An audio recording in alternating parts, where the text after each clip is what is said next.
Hi, good morning. Welcome to the JCPS Digital Learning Channel. I am Todd Osborne. I'm the AIC at Carruthers Middle School. And I'm Thomas Hicks. I'm a 7th grade math teacher and math department chair at Carruthers Middle School. And we were asked if we would put something together, a little presentation or professional learning on creating an engaging classroom environment during NTI. So full disclosure, we're not experts. We don't claim to be. We know we have a lot of things that we're constantly trying to work on to get better at. But we do feel like we've found a few things that can give us some level of success and some level of engagement in the classroom and NTI setting. So what we're going to try to do is a little different than a lot of professional developments. We're not going to make a slideshow and go through that. We're just going to almost like an interview with Mr. Hicks, who's our department chair, like you said, and let him talk about some of his firsthand experiences, and then I might chime in with some things that I've seen from him and some of our other math teachers at Carruthers. So, I think the first thing that we wanted to start with is how important it is to connect with your students. It's obvious that in any educational setting, if you don't build relationships with your students, you're going to cause yourself more battles. It's going to be more of an uphill climb to get success with them. So I think we've realized that during NTI, that need has just been highlighted. It's difficult to do in a virtual setting and through a screen when you're not in the room with the kids and can't feed off their energy, but there's some things that can be done, and I think there's not one way to do it. And Mr. Hicks is going to share some of the things that he's done this year that have led him to connect with some of his students. Yeah, so some of the things that I've really tried to work on is creating a positive climate and culture, not only in the classroom, but in this NTI setting. When we first started NTI, I was having a real struggle with getting kids online and getting them to be active participants and being engaged in lessons. I forgot that these are for 7th grade students. They're 11, 12, 13 years old. So I just asked one day and I said, hey, do you all want to listen to some music? What kind of music do you like?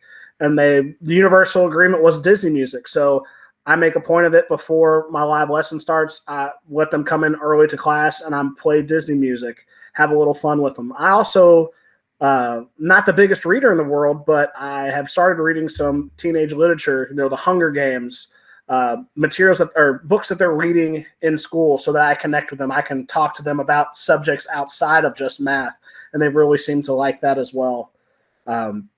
It's just, just having them being comfortable and know that they have an expectation of, hey, I know that I'm going to be listening to music and having fun before class. They've expressed that they really do enjoy having that time before we teach math to be able to have some fun and let our guard down a little bit. Yeah, and one of the things that when we were approached about this, I talked to Mr. Hicks about recording some of his live lessons so we can maybe pull some clips out and share during this time. So this first clip that we're going to watch is what he does every day before each of his live lessons. He gets in the meet at least 5 minutes before the class is supposed to start, and he is jamming Pandora Disney. So I want you to take a minute, watch this clip, and there's couple kids coming in before class starts and how he greets his class to try to start building those relationships. Good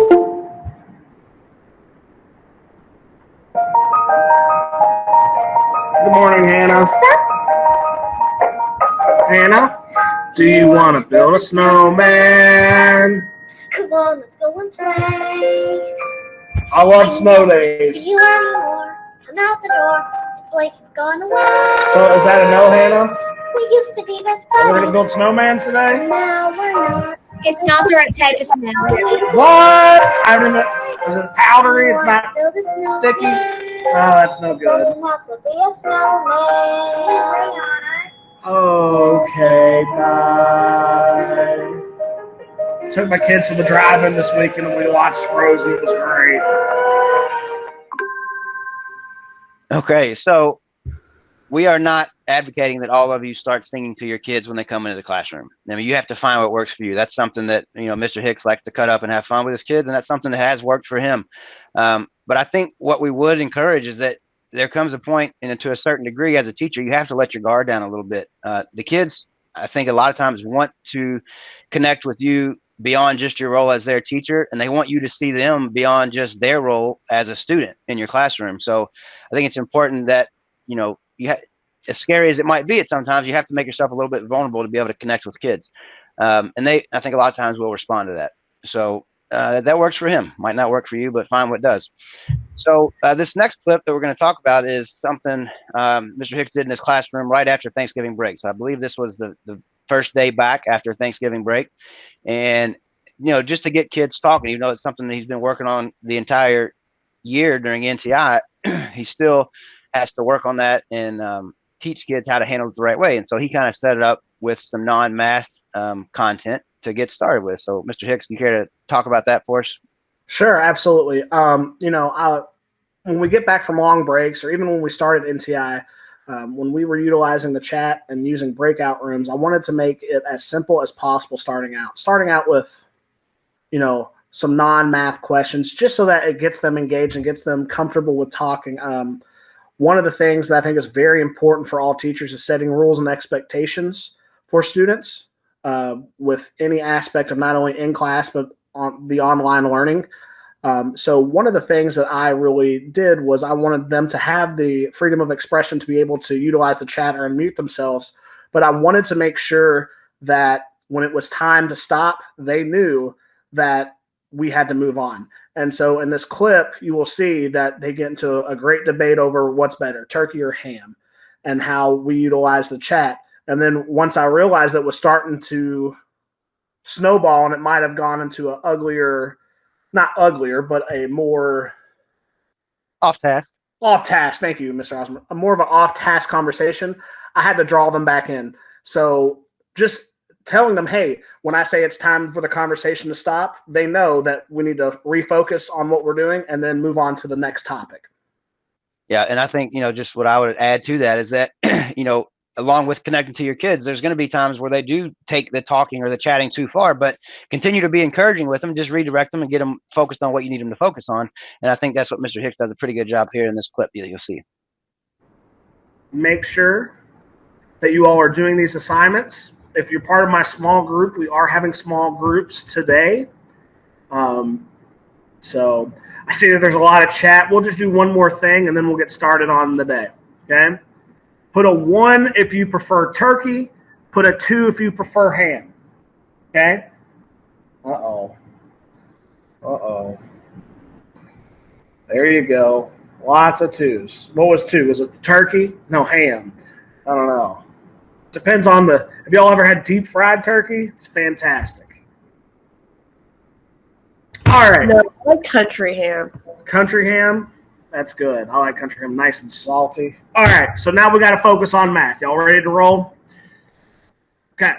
Okay, so from here, we kind of wanted to talk about, what it takes to get to kids to even have conversations with each other. We know that it's getting harder and harder every year, it seems like, for kids to be able to have face-to-face, much less face-to-screen conversations with each other. They're used to texting and doing things in shorthand. And so when you ask them to think about something and then discuss what it was they thought about or explain themselves, sometimes they have a hard time with that. So I think a lot of what we're trying to get through is it just takes a lot of practice. It takes repetition, like any other skill. You have to work on that skill and build it over time.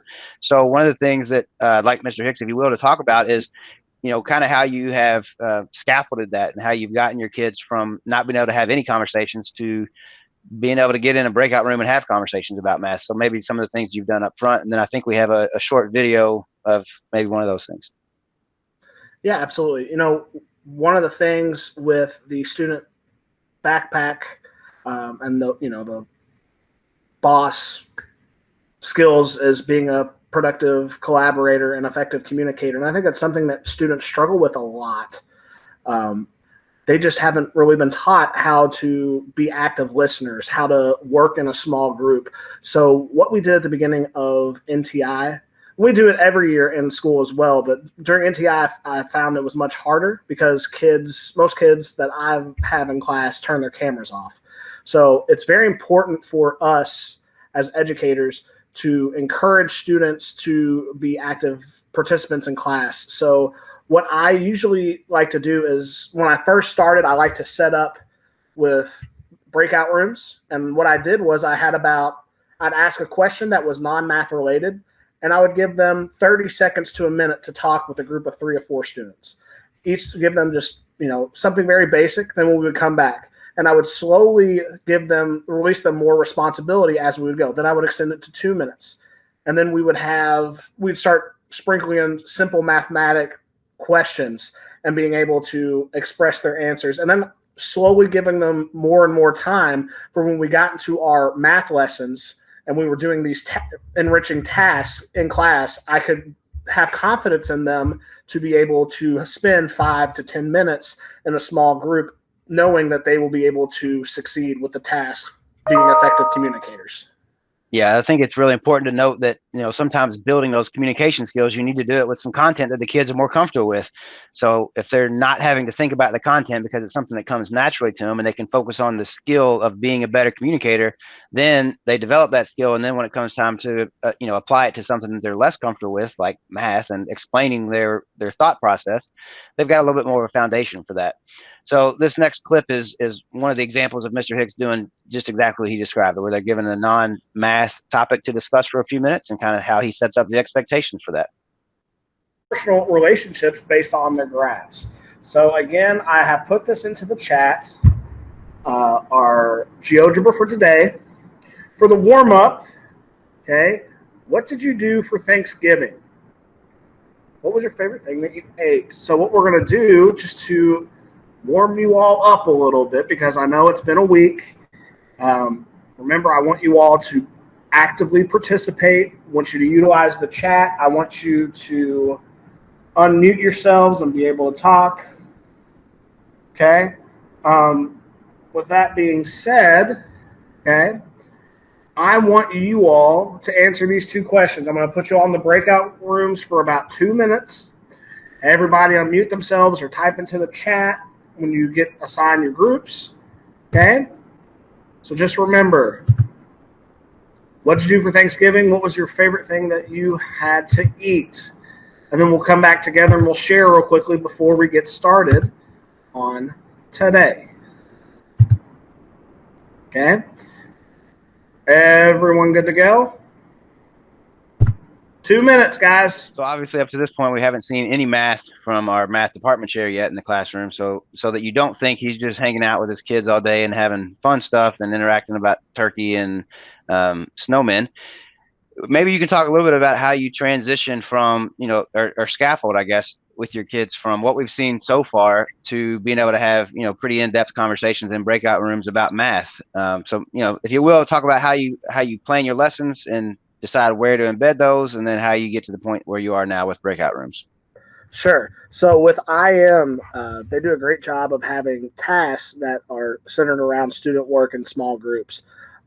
So at first, when we first had breakout groups, I was very intentional with having a question that was non-math related, giving them 30 to 60 seconds to be able to discuss a topic, and then we pull them back in. And I would slowly give them more and more responsibility as we kept practicing. It went from 30 seconds to a minute, then it went from a minute to 2 minutes, and then we kept spacing it out. And then I started sprinkling in math problems. Hey, some simplistic math problems. What's your answer? Explain to your group how you did it. And then I slowly got to a point where I felt like they were comfortable enough to where they could be independent and be able to take on more of a workload. And sometimes students struggle with communicating. Maybe they're stuck. So what I do is I guide them with questions. And I also, if I see that one group is doing a really great job, I will ask them to model for the entire class, just so that students can see how they need to be able to talk, how they need to be able to listen, and how to interact with one another. Yeah, and I think it's important to note too that how intentional you are with what you're looking for. So every breakout room doesn't have the same goal for you as an educator. I know we've talked about that some during planning, and it's what are you looking for? What specific things are you trying to find? And then when you see those in the kids, you want to highlight that and bring it back to the group, and that just further builds their confidence with talking when they know that they're doing some things right, and there's some reward for what they're doing. So we're going to watch this next clip, and that's Mr. Hicks setting up his breakout rooms with his kids.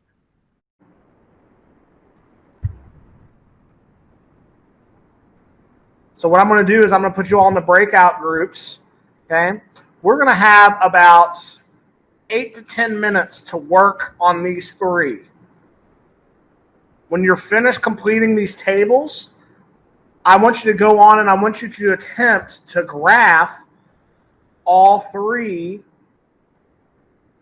of the ones from the table, okay? And try to figure out Tyler's graph as well. Does anyone have questions before I put you all into breakout groups? Remember, my expectation, everyone should be working. Please unmute yourselves and talk or utilize the chat. I'm putting you all in the groups. If I am hopping around from group to group and where there's no discussion, I'm not going to be happy. Okay? There's usually about 4 or 5 groups that do a great job, but there's usually a couple that forget that they need to be able to participate. So please make sure that you all are actively participating. Be a productive collaborator, an effective communicator. Work together. Okay? So what I'm going to do, breakout rooms. Setting it up. Okay? We're going to shuffle. 8 rooms. There's going to be about 4 to 5 people in each one.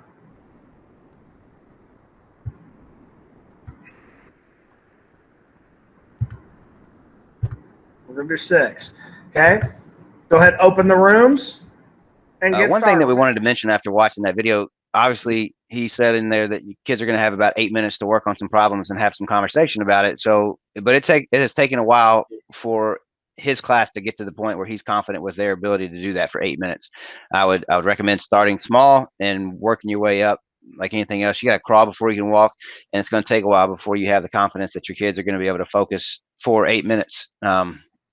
We have the same feelings when we meet as a staff. Sometimes we can't put adults in breakout rooms for 8 minutes, so I wouldn't expect 7th graders to be able to handle it that well for that long either. So transitioning from breakout rooms to maybe some a little simpler tools and some strategies that we can use in NTI setting to increase participation and engagement.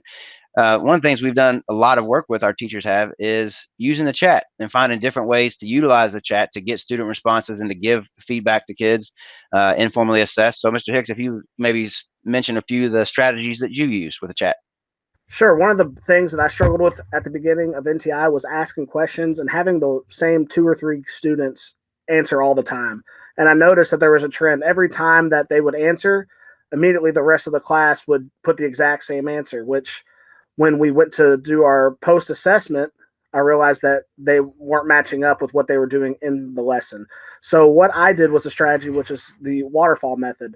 I give them a problem. They have a minute or 2 to be able to solve it. They put it into the chat, but they don't enter it until I say waterfall. So I'll count down. I say 5, 4, 3, 2, 1. They all enter at the same time. This gives me a chance to assess each student individually very quickly. It also gives me an opportunity for me to pick students to be able to explain the reasoning. And that's something that we had to do over time. It wasn't something that was successful the first few times we did it, but we gradually worked on it and it's gotten much better. Another strategy that I like to use is, instead of saying, do you agree or disagree, I like to use a 1 and 2 method. So if I am talking about proportions, I say, hey, is this proportional? Put 1 in the chat if you agree, put 2 in the chat if you disagree. And that's another great opportunity. If I tell my students, if you don't understand what we're doing, put a question mark. And when they do that, kids are a lot more likely, that I've noticed, that they will put a question mark. And then I'll be able to ask them, well, what questions do you have for your classmates? And giving them that time to where they can ask their fellow classmates questions, and the students can lead a mathematical discussion. Yeah, and I think it's important to note too, at this point, it takes a lot of practice and intentionality to get your kids used to that environment where they're going to have to answer why. Answer the question why. How did you get that? Why do you think that's it? Without feeling like it's immediate judgment that they have the wrong answer. I think a lot of kids get accustomed to, if someone says, well, why do you think that they're saying what they thought is wrong or incorrect. And so I think getting kids to where they just expect to have to answer the follow-up question of, well, how did you get that, or why do you think that? It's really important to build that community as well. So this next clip is just what Mr. Hicks was talking about with the waterfall strategy. So it's fairly simple, but hopefully something that you can take away and use in your own classroom. Mentally. Find the answer. We're multiplying fractions. Think about it. Don't answer the question right yet, but let's look at the first one. I'm going to give you 20 seconds. Type it into the chat, but do not answer it yet.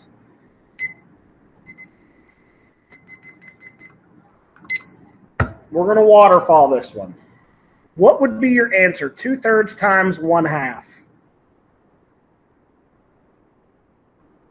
5, 4, 3, 2, 1. Waterfall. 2, 6. Okay, 2, 6. Lots of 2, 6. Oh, okay. All right. So, who would like to volunteer and explain how you got 2, 6? Anybody want to take a stab at it? Evelyn, go for it. Okay, so I know some of those strategies seem pretty simple, and really they are. We're not trying to do anything that's too difficult, and things that can give you a lot of bang for your buck. Simple things like that in the chat can really make a big difference in the level of engagement and participation in your kids in class. So during that, you saw Mr. Hicks, he was using Geogebra. That's been one of the things I know that's been a struggle across at least our school, and is a number of different resources and platforms, and trying to get to some level of comfort with using those platforms and tools to modify our instruction. So our math department has really settled in on Geogebra. I know a few of them have used Desmos. Nearpod has been used quite a bit, and Pear Deck. There's some other ones too. But Mr. Hicks, maybe if you could kind of talk about some of your experiences with Geogebra and some of the things that you've liked about using that. Sure, absolutely. It was a growing process trying to figure out which platform to use. We tried for, the first few weeks trying to figure out what worked best. And I found that Geogebra was a really nice platform to use. It gives me real-time information on my students. The first couple of weeks when we used it, I was just going through traditionally guiding them through the notes. And then I went to a PD and realized, hey, that I could set up classrooms and I can actually view student work in real time. And that was very powerful for me because I could call out students. I could say, hey, Todd, you're not signed in to the class right now. Go ahead and sign in. I can see your work. And once the kids realized that I could see every single keystroke, that really put the work back on them and it held them to a higher standard. And they have taken it on full force. It's very powerful for them to be able to explain their thinking, and it makes them more confident because they know that I'm the only one that can see their work. So even if they make a mistake, I can still call on them and ask them, hey, what are you thinking here? Because if I see that there's a lot of misconceptions, or if I see that there's a lot of great things going on, I can call on students and have them share their work, and they're more confident because they know that I have seen their work before they're having to present.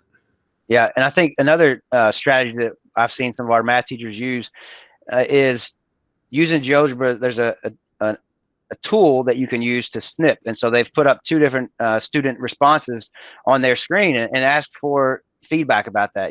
Really cultivating that conversation piece in the classroom and asking kids to think critically and say, well, which one of these is right? There was one example of one of our 8th grade math teachers, Miss Malberger, who was saying, well, which one of these answers is right?